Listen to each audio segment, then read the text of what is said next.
Hello everybody, this is the Empirical Audiophile. What I want to talk about today is something that probably happened to all of us at least once in your audiophile life.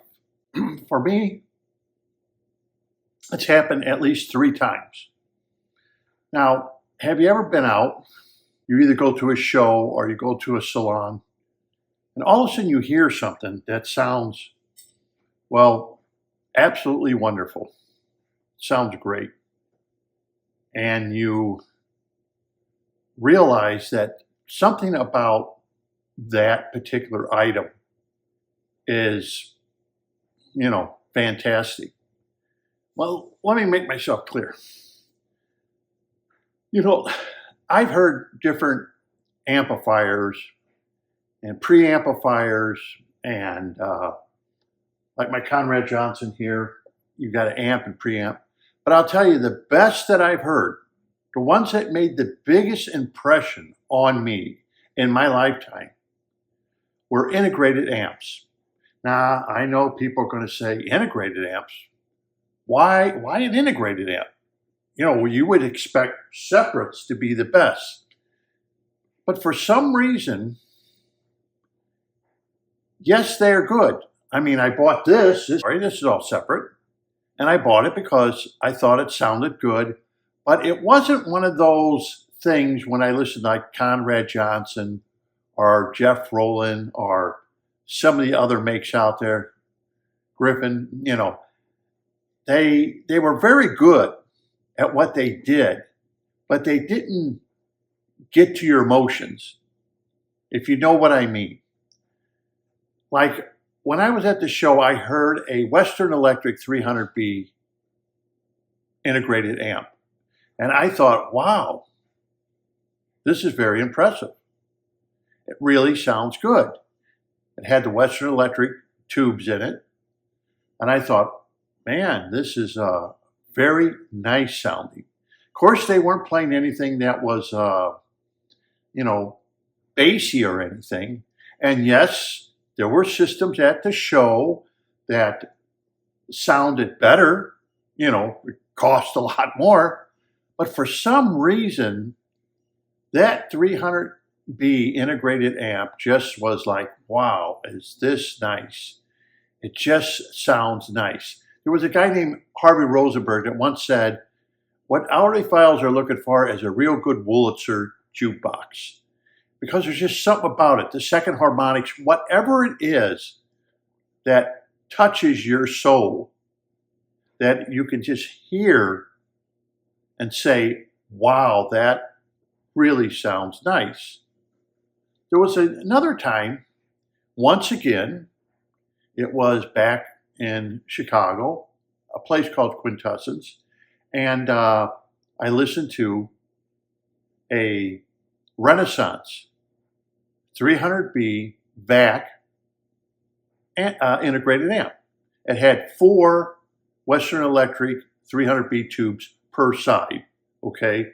Back then, if I believe it was like $7,500 back then, it's relatively new, and I thought, well, I'd like to hear it, And boy, it sounded good. It was off of a set of Pro X, not big, huge Pro X, your Pro X that are stand mounted, on a stand.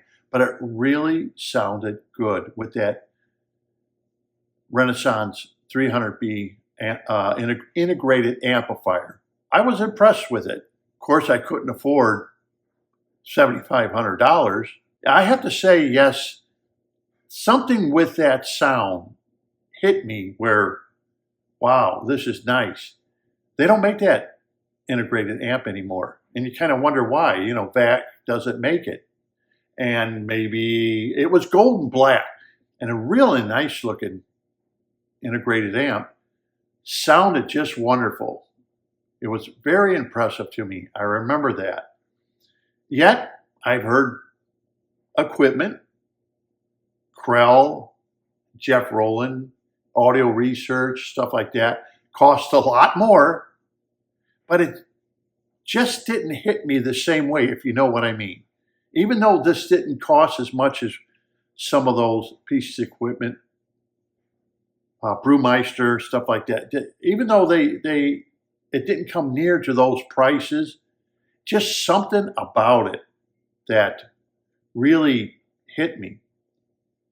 Once again, it was integrated. I don't know. There's two of them right there. Third one I also heard was Kandu Anganko.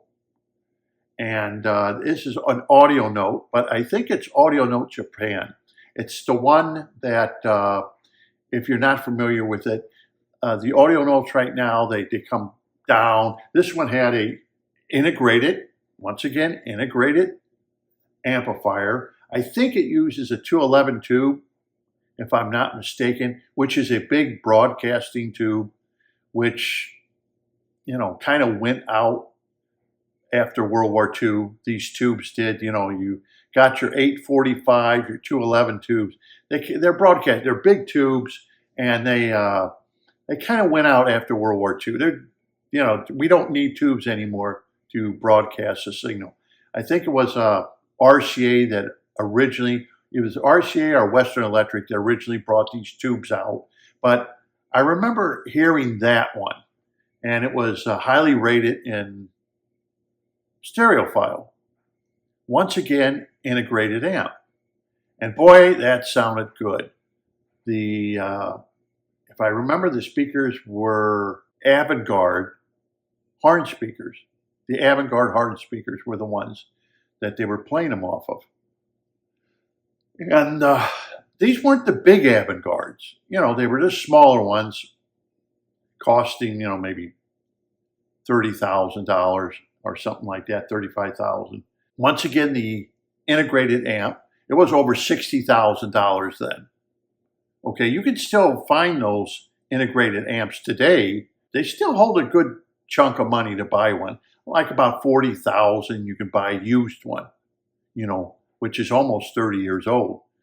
And I remember listening to that, and that was like, wow, that was very impressive. Once again, you walked away like, you know, wow, I wish I could have a system like that. Boy, would I be happy. Very mellow, very, just really hits you. And the thing I was thinking about, that's why I'm doing this video, all three of them were integrated amps. Now, I don't know. Since the 80s, we've been told that separates, you know, where you have your preamp and you have your amp, then you have to tie it in with a umbriel cord, RCA cord, or you can go balanced if it allows it. These are not balanced, so it doesn't allow it. But if you go balanced and hook them up. One thing about when you buy separates, and they used to say this a lot in the 70s and 80s, that separates were the way to go.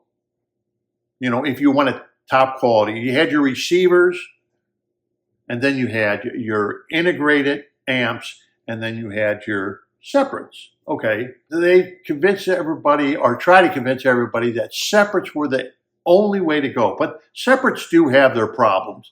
One is you buy the same company where you got your amp and preamp, so they should tie in together. But you have that RCA or whatever you're using has to connect the two together, and it has to have synergy. It doesn't work. Sometimes you may buy a RCA and put it in there, or a balance and put it in there. You're losing out, and you think you're not, but you could be. Trouble is, there's so many cables out there, you'd have to go through a ton of cables trying to find the right one to find the right synergy. And one thing, like with the Conrad Johnson, for example, it uses silver wire in it, going from the jacks, going to the jacks and RCA jacks in the back. But I came up with the silver Kimber wire, pure silver Kimber wire. And that seemed to be a perfect match because Conrad Johnson does use silver in both their amp and preamp.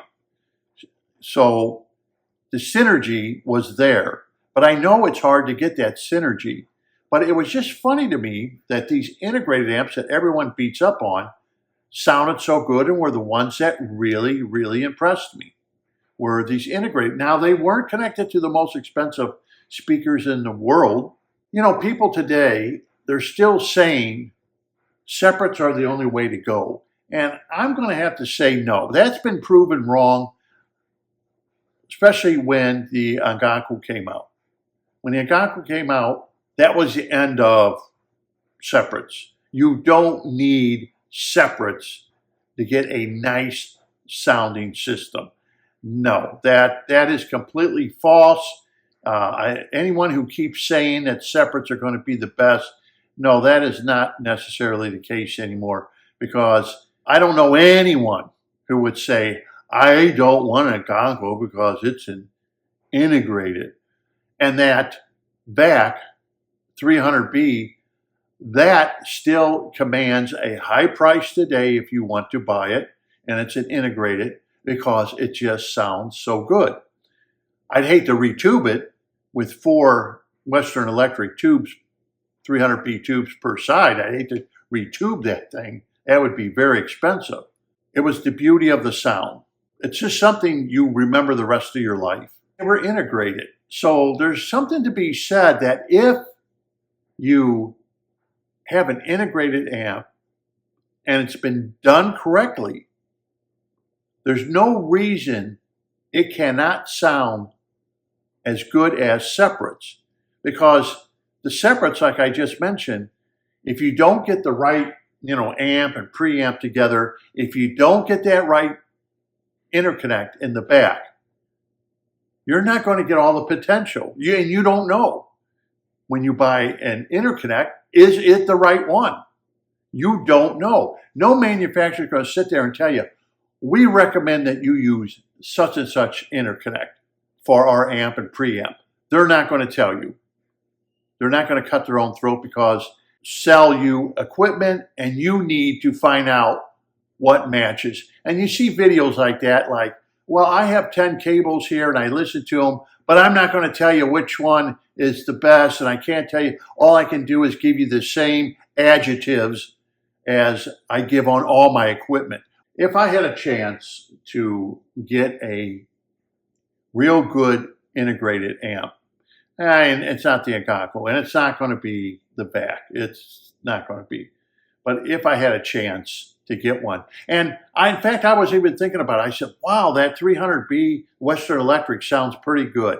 Nice looking, machined well, very beautiful looking integrated amplifier. It really is. If you haven't seen it in person, you ought to look at it, that Western Electric.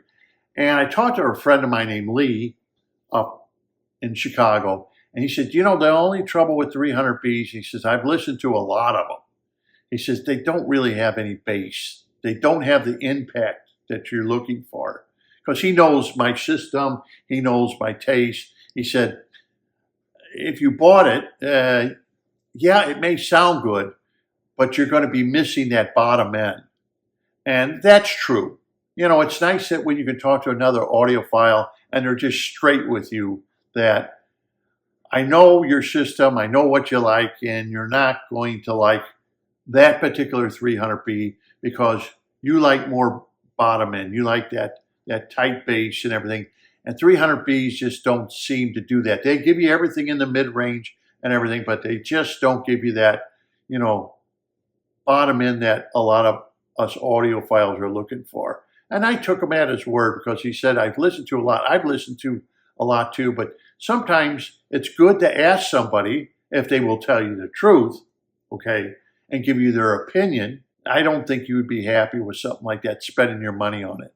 And it's happened before. That's it for this video. Leave a comment.